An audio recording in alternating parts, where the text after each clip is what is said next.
So today we're reacting to laws of human behavior. One of them. Let's get into it. Let's see what we can learn. These primitive forces, there are 18 of them. I call these primitive forces human nature. And so they're actually governing your behavior and they're governing other people's behavior. You don't know who you are. You walk around in your world and you're kind of sleepwalking. You assume that you have an identity, an opinion, an image of yourself that is actually somewhat false. There's something else going on inside you.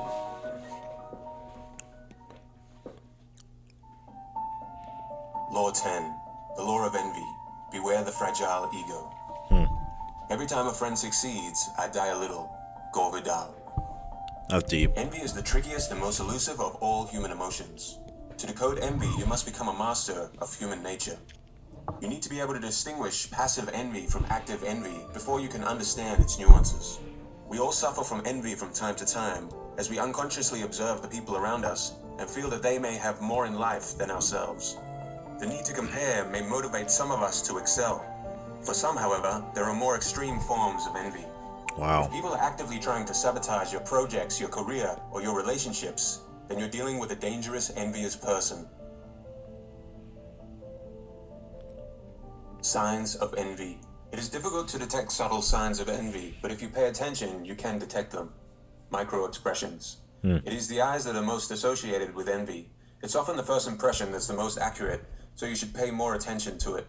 The envier will momentarily look at you with disdain and hostility. Sometimes the look is only noticeable by accident, but if you notice such looks in your first encounter with someone, and they happen more than once, Believe it. a dangerous, envious person could be lurking into your life. The Schopenhauer method for eliciting envy. Tell suspected envious some good news about yourself, a promotion, a new and exciting love interest. You will notice a very quick expression of disappointment, the tone of voice as they congratulate you. And this is one of the reasons why I just stopped telling people good news. This is so real, and I sense it. I feel it. I know it. So I just hold back. I don't say too much because of this reason. At some point it just becomes exhausting to notice these things. I know exactly what this means. Exactly. Like pinpoint.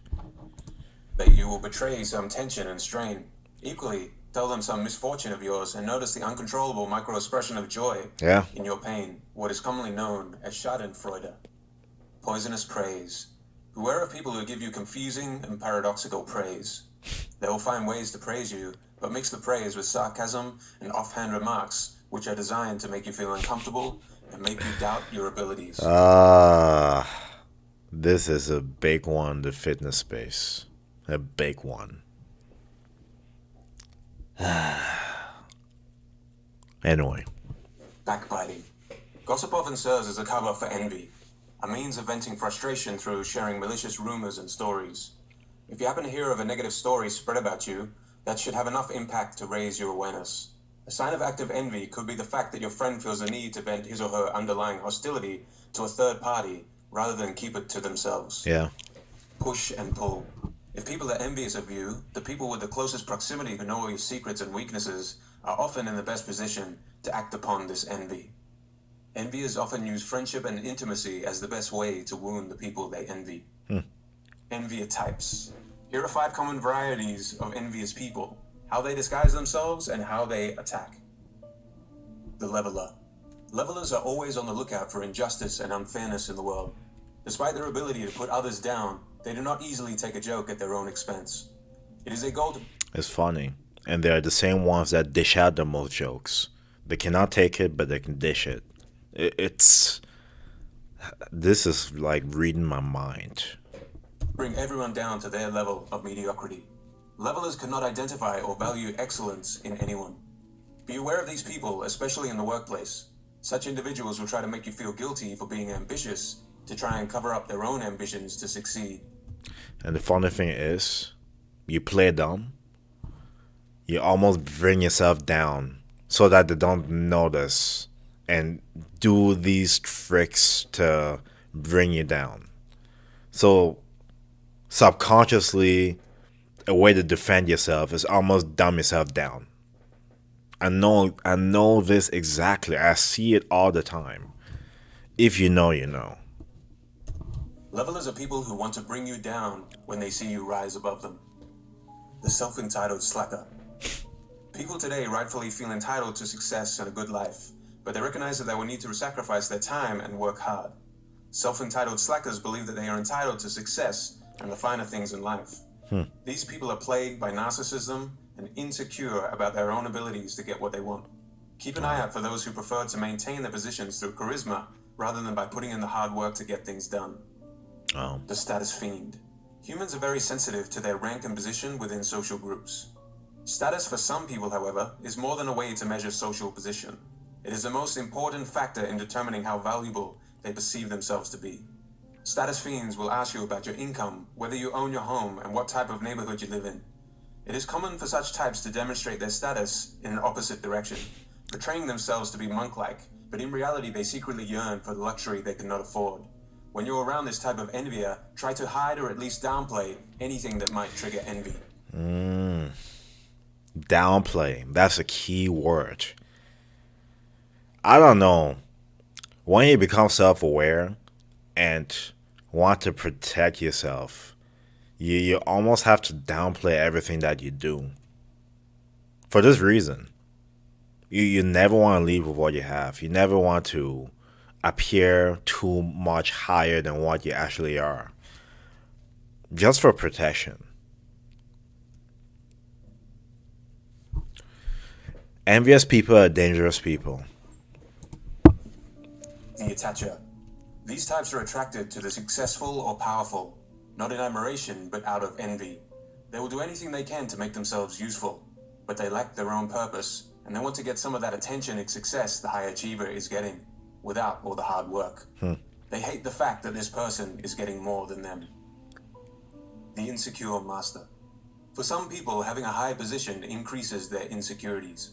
They fear subordinates who may possess more talent than them with an envious gaze. They may fire people for strange reasons or discredit your outstanding projects. Keep an eye out for signs of insecurity or envy.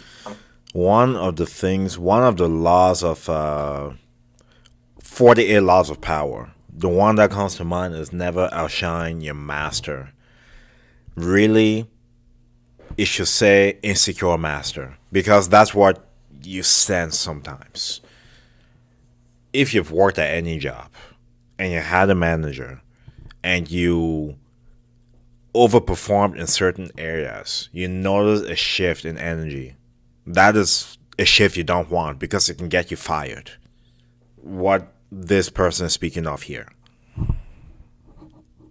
It's for an insecure master, you want to make sure they appear like they know everything, they're all that, and you're nothing.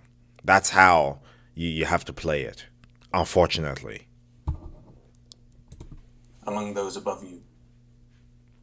Envy triggers. While certain personality types tend to be more prone to envy than others, you should be aware that certain situations can cause envy in just about anyone. Yeah. Older people and people whose professions are fading tend to have a fragile ego and can easily feel envious of others. When a woman achieves high levels of success, other women and men feel inadequate, leading to jealousy and animosity instead of appreciation. In order to deflect envy, it becomes even more important for successful women to play the humble card.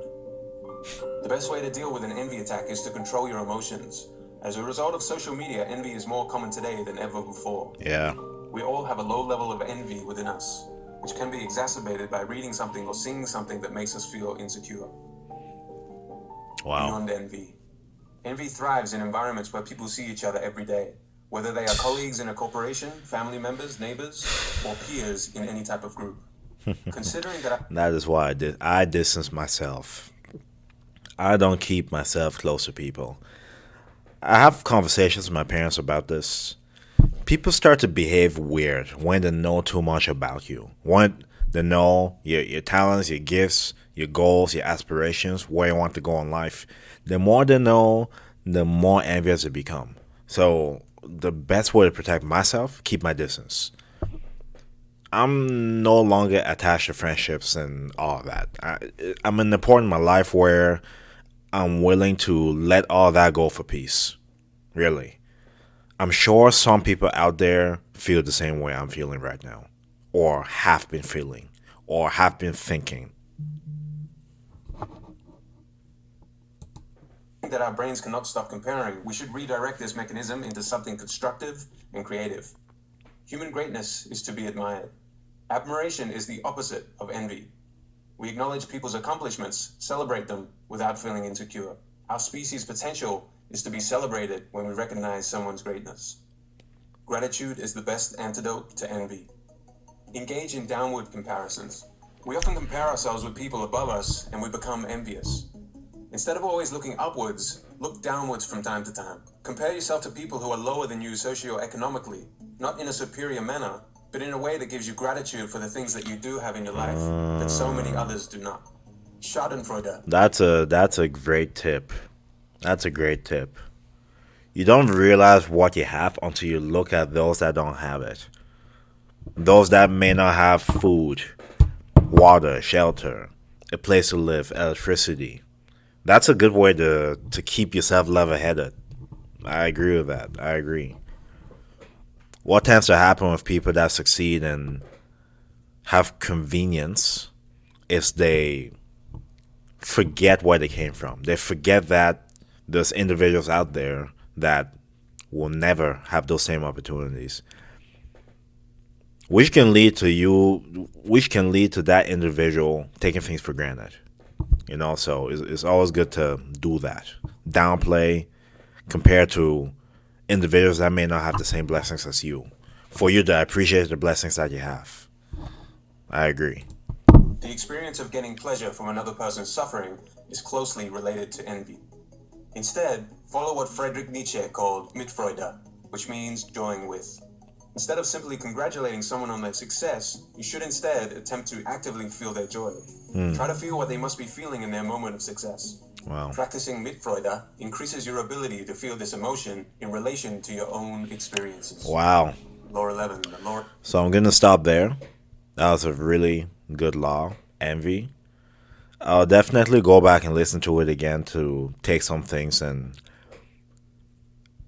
apply the good areas, such as remaining in gratitude and being mindful of the things people do that are envious. But anyways, I hope you liked the video. Let me know your thoughts in the comment section and stay tuned for more videos. I'll definitely turn this into a series because this looks like a good read. So God bless you, and I'll see you in the next video.